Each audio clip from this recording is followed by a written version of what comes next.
17 जुलाई 2019 को सोनभद्र के उम्भा गांव में जमीन विवाद को लेकर दो पक्षों के बीच खूनी संघर्ष हुआ था, जिसमें 10 लोगों की मौत हो गई थी।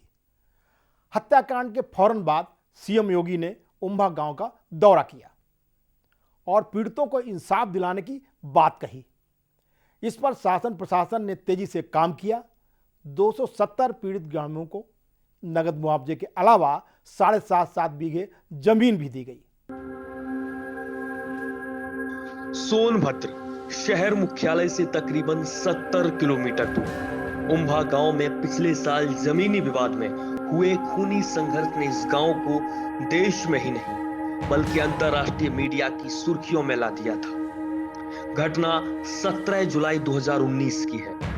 90 बीघा जमीन पर कब्जे के लिए ग्राम प्रधान यज्ञ दत्त और उसके 300 से भी ज्यादा गुर्गों का आदिवासी समुदाय के ग्रामीणों के साथ विवाद हो गया।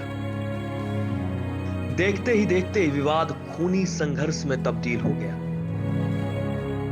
ग्राम प्रधान के गुर्गों ने ग्रामीणों पर सामने से अंधाधुंध फायरिंग करनी शुरू कर दी। ताबड़तोड़ फायरिंग में जहां 10 से ज्यादा लोगों की मौत हो गई, तो उधर 28 से ज्यादा ग्रामीण गंभीर रूप से घायल भी हो गए थे। घटना का संज्ञान स्वयं सीएम योगी आदित्यनाथ ने लिया और उम्भा गांव के दौरे पर गए। मुख्यमंत्री ने इस हत्याकांड पर विपक्षी दल कांग्रेस को भी निशाने पर लिया। 1955 में गांव की बंजर भूमि कैसे आदर्श सोसाइटी के नाम पर हो जाती है। 1989 में कैसे सोसाइटी की भूमि कुछ लोगों के नाम पर हो जाती है और 2017 में उस भूमि को कैसे फिर कुछ चंद लोगों ने ग्राम प्रधान के नाम पर कर दिया। इसमें एक पात्र वे लोग कांग्रेस से जुड़े हुए हैं जिन्होंने यहाँ के गरीब आदिवासियों के हकों पर डकैती आज़ादी के तत्काल बाद डालने का प्रयास किया था। उन्होंने पीड़ितों को सरकारी मुआवजा देने की बात भी कही। सरकार ने उन सभी परिवारों को जिन्होंने अपने परिवार के सदस्यों को खोया है, प्रारंभिक रूप में 5 लाख रुपए की सहायता और घायलों को 50,000 रुपए की सहायता अब तक उपलब्ध कराई है।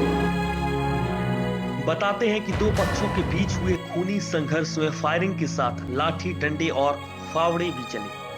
सभी पीड़ितों को योगी सरकार ने नगद मुआवजे के अलावा 7.5 बीघा जमीन भी दी है।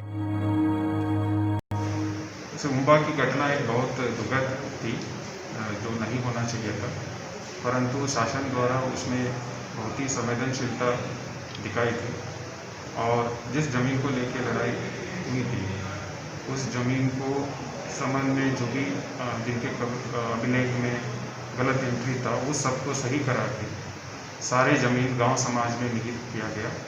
उसके उपरांत उनको पीड़ित पक्ष के अलावा जितने भी भूमिहीन परिवार हैं उन सबको पट्टा कर दिया गया। गांव में जितने भी अवस्थापना सुविधाएं हैं वो सभी एक आदर्श गांव में होनी चाहिए, उस प्रकार बनाई गई। जैसे वहाँ आंगनवाड़ी केंद्र बन गई है, वहाँ एक पीएससी निर्माणाधीन है, एक पुलिस चौकी अभी फंक्शनल है। माननीय मुख्यमंत्री जी द्वारा जितने भी घोषणाएँ की थी वो लगभग सभी घोषणाएँ लगभग पूरी हो चुकी हैं। सड़कें जो पहले जो है इतनी अच्छी नहीं थी, अच्छी सड़कें बन गई हैं, तो सभी प्रकार के अवस्थापना सुविधाएं वहाँ पे बढ़ गई हैं। सीएम योगी आदित्यनाथ ने इस मामले में कड़ी कार्रवाई करते हुए 21 राजपत्रित अधिकारियों के खिलाफ कार्रवाई के आदेश दिए। इसके अलावा एक रिटायर्ड आईएएस अधिकारी के परिजनों से 1 करोड़ से ज्यादा ब्याज समेत वसूली के भी आदेश दिए। बताया जाता है कि ये उसी जमीन के पैसे हैं जितने में अवैध तरीके से विवादित जमीन ग्राम प्रधान यज्ञ दत्त को बेची गई थी। सोनभद्र से शांतनु विश्वास के साथ अश्विनी कुमार, सहारा समय।